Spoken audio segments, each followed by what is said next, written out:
वक्त गुजरता रहता है और टाइम आता है 1977 का, जब जुल्फ़िकार अली भुट्टो के मशीर उसे मशवरा देते हैं कि जनरल इलेक्शन जो अगले साल होने हैं वो अगर इसी साल हो जाए तो हुकूमत मिलने के चांसेस बहुत ज़्यादा हैं। I hear they are shouting for Bhutto and for socialism. Are most of the people here supporters of Bhutto? Yes, we support Bhutto on the principle that we want socialism. We think that socialism can only solve all problems of this country. So Bhutto, we support him because he also agrees on this point that socialism should be established here. और एक सियासतदान ऐसी बात कैसे unseen कर सकता है? वो 1977 में इलेक्शन करवाने की तैयारियों में लग जाता है।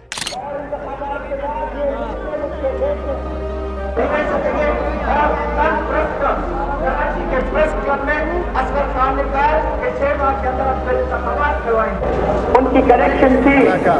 जुल्फ़िकार अली भुट्टो की इस पॉपुलैरिटी को देखते हुए तमाम अपोजिशन पार्टीज मिलकर पाकिस्तान नेशनल अलायंस बना लेती है। इलेक्शन का दिन आता है और भुट्टो की पीपल पार्टी 155 नशीस्तों के साथ वाज़ेह अक्सरियत हासिल करती है।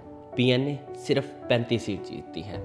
मेरे साथियों, याद रखो कि हम आपके साथ हैं, आपके साथ रहेंगे, आपके मुतालबों पर चलेंगे, आपके उमंग पर चलेंगे, आपकी मर्जी पर चलेंगे, आपके असूलों की खिलाफ वर्जी नहीं करेंगे और इंशाअल्लाह ताला पाकिस्तान को एक अजीम और बुलंद मुमलिकत बना के छोड़ेंगे। अब इसका नतीजा ये निकलता है कि पीएनए धांधली के इल्ज़ाम लगाकर रोड पे आ जाते हैं और इस इलेक्शन के खिलाफ धरना दे देते हैं। वो धरना जो इलेक्शन में धांधली के खिलाफ शुरू हुआ था वो देखते ही देखते कब निज़ाम मुस्तफ़ा में तब्दील हो जाता है। उस तहरीक का नतीजा ये निकलता है कि इस्लामी निज़ाम तो नहीं आता लेकिन ज़िया उल हक आ जाता है और मुल्क में फिर से एक दफ़ा मार्शल लॉ लग जाता है। Who has been convicted, the former prime minister, happened to be a politician. He happened to be the former prime minister of Pakistan. He happened to be the chairman of the People's Party. But that does not make him or anybody else above the law. इसके बाद ज़िया उल हक अपने खिलाफ होने वाली तमाम आवाज़ों को दबा देता और उसमें से एक आवाज़ जुल्फ़िकार अली भुट्टो की भी थी, जिसको थोड़ी ही देर बाद फांसी देकर मार दिया जाता है। इस तरह भुट्टो का वो दौर ख़त्म हो जाता है और आमरीत का एक नया चैप्टर दोबारा से शुरू होता है। 1979 जब यूएसएसआर ने अफ़गानिस्तान पर इन्वेड किया, तब अमेरिका को उस जंग में पाकिस्तान के साथ की ज़रूरत थी।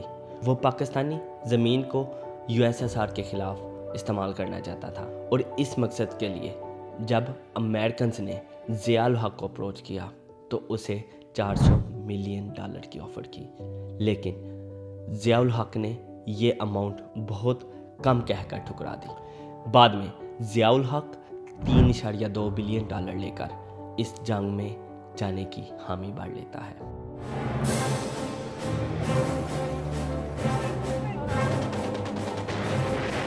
फिर इसी जंग की वजह से ऑलमोस्ट 80,000 पाकिस्तानी अपनी जान से हाथ धो देते हैं। ड्रोन्स अटैक का सिलसिला भी इसी के बाद शुरू होता है और पाकिस्तान में क्लैशनकोव का कल्चर मुतारफ़ होता है। वो लोग जो इस दौर को बहुत अच्छा कहते हैं, उनके लिए मैं ये बात बता दूं, यही वो दौर था जिसमें पाकिस्तान हीरोइन का सबसे बड़ा सप्लायर बनता है।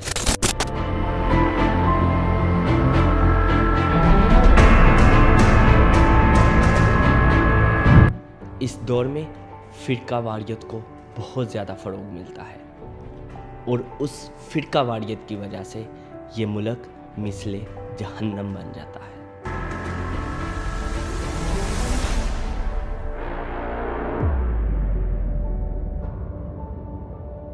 एक ऐसा शख्स जो मुल्क को सूद पे चलाए, अपने आप पे तनकीद करने वालों को कोड़े मरवाए और वो इस बात का दावा करे कि मैं एक इस्लामिक लीडर हूँ اور ایک اسلامی نظام کو نافذ کرنا چاہتا ہوں تو کیا یہ کھلا تصاد نہیں؟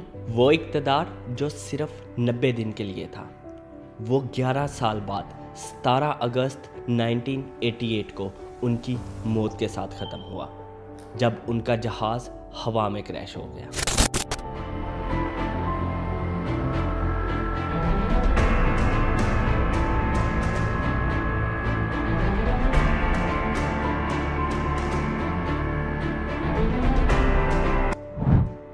اس کے بعد جمہوریت کا ایک چھوٹا سا دور آتا ہے اور پاکستان کی تاریخ کا سب سے بڑا دور اپنی اختتام کو پہنچتا ہے۔ ضیاء الحق کی موت کے بعد ذوالفقار علی بھٹو کی بیٹی دوبارہ وطن واپس آتی ہے اور وہ 1989 کے الیکشن کی تیاری میں دن رات جٹ جاتی ہے۔ 1971 کے الیکشن کے بعد شاید یہی وہ الیکشن تھا جس میں تمام سیاستدانوں کو اپنا مینڈیٹ رکھنے کی کھلی اجازت ملی۔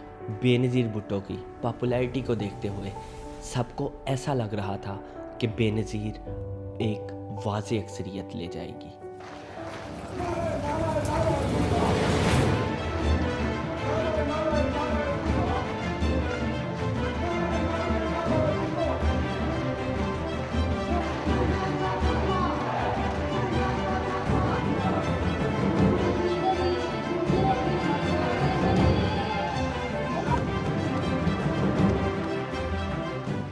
لیکن یہ تو پاکستان ہے، ایسا تو کبھی نہ ہوگا کہ ایک مشہور لیڈر بہت آسانی سے ایک الیکشن جیت جائے۔ اس وقت کا ISI چیف جنرل حمید گل بے نظیر کے خلاف IGI بناتا ہے اور 11 پولیٹیکل پارٹیز کو اس کے سامنے کھڑا کر دیتا ہے۔ اور آپ کو یہ بات جان کر ذرا حیرانی نہیں ہوگی کہ اس کی قیادت کون کر رہا تھا، اور اس کا فرنٹ فیس میاں محمد نواز شریف ہوتا ہے۔ وہی باتیں جو آج کل ہوتی ہیں کہ یہ یہودی ایجنٹ ہے، یہ ملک دشمن ہے، اس نے انڈیا کے سامنے پاکستان کو بیچ دیا ہے، وہی نعرے اس ٹائم لگائے جاتے تھے اور بے نظیر کے خلاف ہر طرح کے الزامات لگ رہے تھے کہ کسی طرح سے اس کی پاپولیرٹی کو کم کر دیا جائے، لیکن یہ سب کسی کام نہ آیا۔ بے نظیر کی پیپل پارٹی ایک واضح اکثریت حاصل کر لیتی ہے اور فیڈرل گورنمنٹ بنا لیتی ہے۔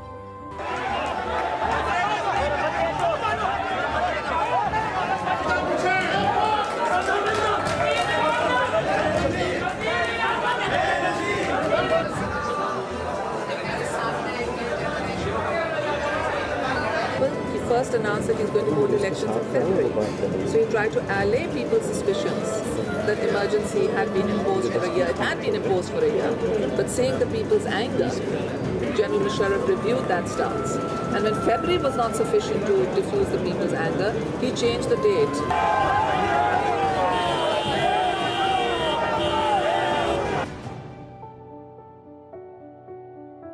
اس وقت صوبائی الیکشن 3 سے 4 دن بعد ہوا کرتے تھے۔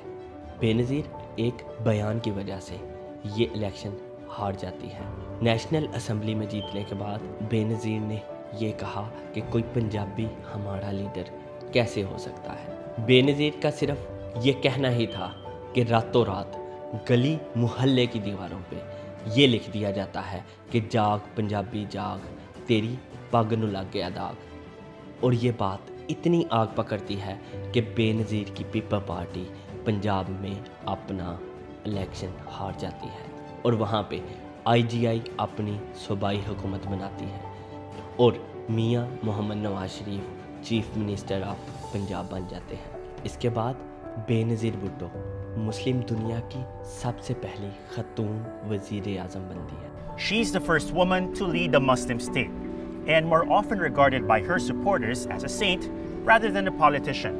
غلام اسحاق ہمارے صدر اور میاں محمد نواز شریف ہمارے چیف منسٹر آف پنجاب بن جاتے ہیں، لیکن یہ حکومت زیادہ دیر نہیں چلتی۔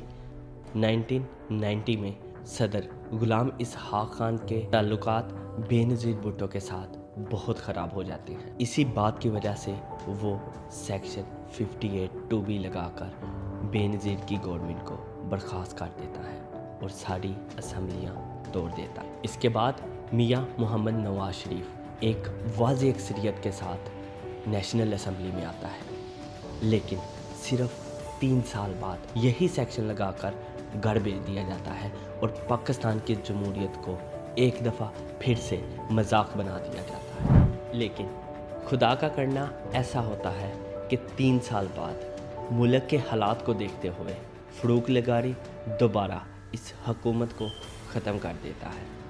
इसके बाद वक्त आता है 1997 का। मियाँ मोहम्मद नवाज शरीफ 2/3 अक्सरियत के साथ पाकिस्तान के प्राइम मिनिस्टर बनते हैं और वो आते ही सबसे पहला काम सदर के इख्तियारात को कम करते हैं। इसी दौर में पाकिस्तान में न्यूक्लियर हथियारों का तजर्बा किया जाता है और जनरल परवेज़ मुशर्रफ को पाकिस्तान का नया आर्मी चीफ बना दिया जाता है। लेकिन कुदरत का करना देखिए, वही जनरल, वही आदमी जो 2 सीनियर जनरल्स के बजाय आर्मी चीफ मुंतखब होता है, वो नवाज शरीफ की हुकूमत को ख़त्म कर देता है और एक दफ़ा फिर से मुल्क में मार्शल लॉ नाफज कर देता है। इस मार्शल लॉ की भी कहानी बहुत इंटरेस्टिंग है, लेकिन वो फिर किसी और वीडियो। ये मार्शल लॉ 1999 से शुरू होकर 2008 तक चलता है। During the hours of the curfew, it is like a ghost town. Troops guard every street corner and their loyalty has been rewarded. For instance, a junior officer's pay packet will be increased next month by £4 a week to £20.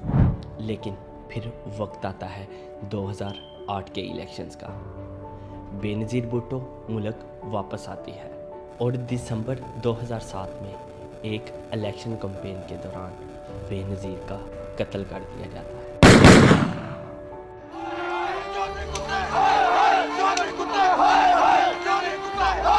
सानू बड़ा अफसोस होया कि Pakistan people party की बड़ी वड्डी कैद सी, जिन्हों जनरल सब ने और वजीर आला पंजाब और दूसरी तंजीमां जिहड़ी इन्हां दी अपनी पार्टी हैगी, इन्हां पार्टी ने शहीद करके बड़ा वड्डा जुल्म कीता है।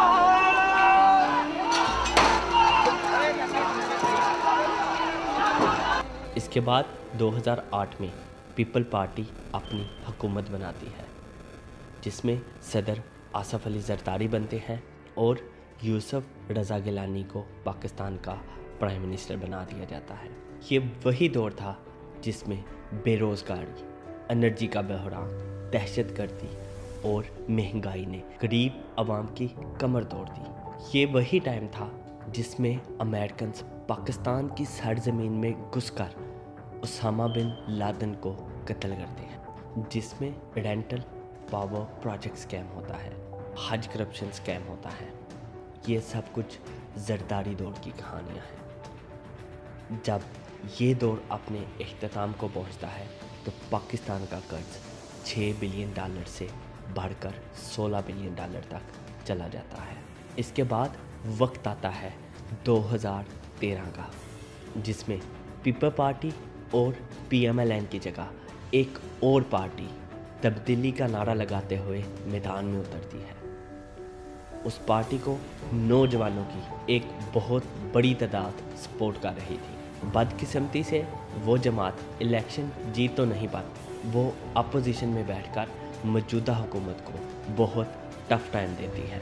बिजली और दहशतगर्दी के मसलों को काफ़ी हद तक कम किया जाता है और पाकिस्तान में CPAC का इफ्तिताह हो रहा है। लेकिन 2017 में पनामा पेपर लीक में नवाज शरीफ को डिस्क्वालीफाई कर दिया जाता है और शाहिद खान अब्बासी पाकिस्तान के नए प्राइम मिनिस्टर बनते हैं। वो कर्ज जो 2013 में $16 बिलियन था, वो 2018 में $95 बिलियन तक पहुंच जाता है। इसके बाद वक्त आता है 2018 के इलेक्शन का। पूरी कौम इमरान खान से बहुत ज़्यादा उम्मीदें लगाती है, क्योंकि अपने जलसों में इमरान खान ने पूरी कौम से बहुत वादे किए थे और अब टाइम था उन वादों को पूरा करने का। हर पाकिस्तान के शहर में निकलूंगा, हमारी कौम का फैसला कुन वक्त आ गया। हमारे एम्बेसडर को कहता है कि अगर तुमने इमरान खान को नो कॉन्फिडेंस मोशन में ना हराया, तकब्बर सुने जरा, तो पाकिस्तान को बड़ी मुश्किलों का सामना करना पड़ेगा। कहता है अगर कामयाब हो गया तो हम पाकिस्तान को माफ कर देंगे। लेकिन वो लूटी हुई दौलत तो वापस नहीं आती, लेकिन शुगर और गंदम के स्कैम में अपनी पार्टी के लोगों का नाम आ जाता है। इसी दौर में कोविड आता है और पाकिस्तानी गवर्नमेंट इस सारी सूरत हाल को बड़े अच्छे तरीके से मैनेज करती है, लेकिन इस वजह से महंगाई और बेरोज़गारी की शरह बहुत ज़्यादा हो जाती है और वो कर्ज जो 2018 में $95 बिलियन था वो बढ़कर $126 बिलियन इस हुकूमत के इख्तिताम तक हो जाता है। एक हुकूमत जो एक जर्नल के कसीदे दिन रात पढ़ती थी, अब वही हुकूमत उसे कभी तो मीर जाफ़र और कभी डिक्टेटर कहने लगी। इन इख्तलाफात का नतीजा ये निकलता है कि 11 अप्रैल 2022 को इमरान खान की हुकूमत वोट ऑफ नो कॉन्फिडेंस में हार जाती है। अगर हम पाकिस्तान की पूरी तारीख को देखें तो हमें एक बात समझ आएगी कि हमने तारीख से कुछ नहीं सीखा। पाकिस्तान की 76 साल तारीख में ना तो हमें कोई सियासतदान ऐसा मिला और ना ही कोई डिक्टेटर जो इस मुल्क को ओन करता, इस मुल्क को अपना समझता और इस मुल्क की फलाह व बहबूद के लिए काम करता। अगर ये सब सुनने के बाद आपको अभी भी लगता है कि इस मुल्क में आपके वोट की इज़्ज़त है, आपकी इज़्ज़त है, आपके हकूक़ की इज़्ज़त है, तो आपको 14 अगस्त मुबारक।